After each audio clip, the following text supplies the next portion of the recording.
paradise to me. It's the first light I've seen in 17 years. I am crying with joy.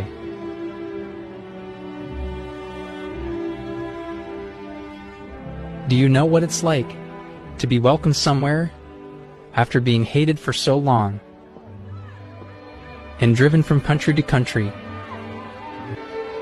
Po nagsimula itong away na ito ng Hamas at ng bansang Israel.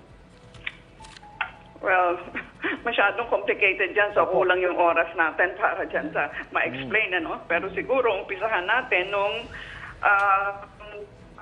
sinakop ng Great Palestine at kanya itong dinivide sa dalawa.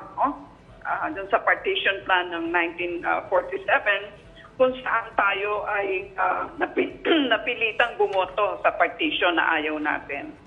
So magmula noon at marami pang mga away dyan sa dalawa, ay yung Israel ay lumaki ng lumaki at ngayon ang dapat mapunta sa mga Palestino ay na-occupy na rin ng Israel. Yan ang punot dulo niyan.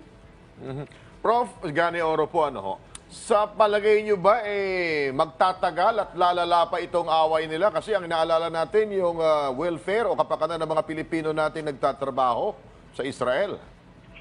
Well, depende siguro kung sino yung mamamagitan yan. Kanya lang, napakasama na ang Amerika ay pumanig agad sa Israel na hindi pa niya alam ang buong istorya. So, talaga nakakalungkot. Sino ho ba, Prof, ang magkalaban dito? Israel against Hamas? Di ba yung Hamas ay mga rebelding grupo naman at hindi bansa sa bansa ng Israel o Palestina na naglalaban dito? Yun po intindi namin. Well, ang naglalaban ay Palestino at Israelis. Dalawa naman yan Kasi pag tinignan mo yung partition plan, yung dapat yung nakaharap sa Mediterranean ay para yun ay sa mga Palestinians, no? Na ngayon ay occupied na ng mga Israelis. Yung Gaza, binigyan niya ng autonomy, so mga Palestino din yan. Okay? So, maisipin ninyo na noong itinataboy at pinapatay lahat ng mga Jews sa Europe, ay ang Palestine ang nagbigay sa kanila ng kanlungan. Ngayon, ganito ang nangyayari. So, siguro dapat yung istorya ninyo kasi mukhang nakatagilid in favor of Israel. Okay. Pero ang labanan ay hindi doon sa sakop na Israel, kundi doon sa Gaza, which is sakop ho ng Palestine. Tama ba yon? Hindi, ang Gaza kasi is autonomous. Ang labanan ngayon is nangyayari sa Gaza at sa lugar ng Israel. Kasi nga, ang nag-umpisa niyan, ang mga Israelis dahil di ba, end ng Ramadan at yung isang holy place diyan sa Jerusalem ay nilusob nila na dapat hindi nila pinuntahan. Kasi tatlo yung relihiyon diyan di ba?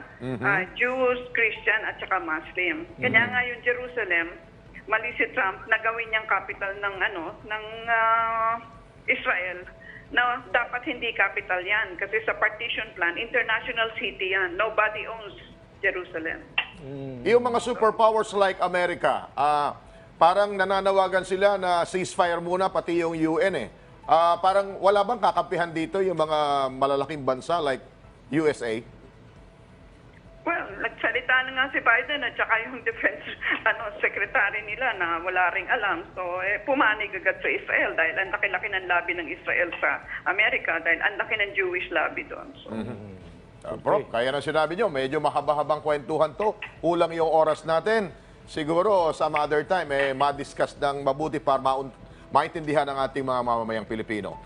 Pero sana ang inyong programa ay hindi magindaan sa maling narrative.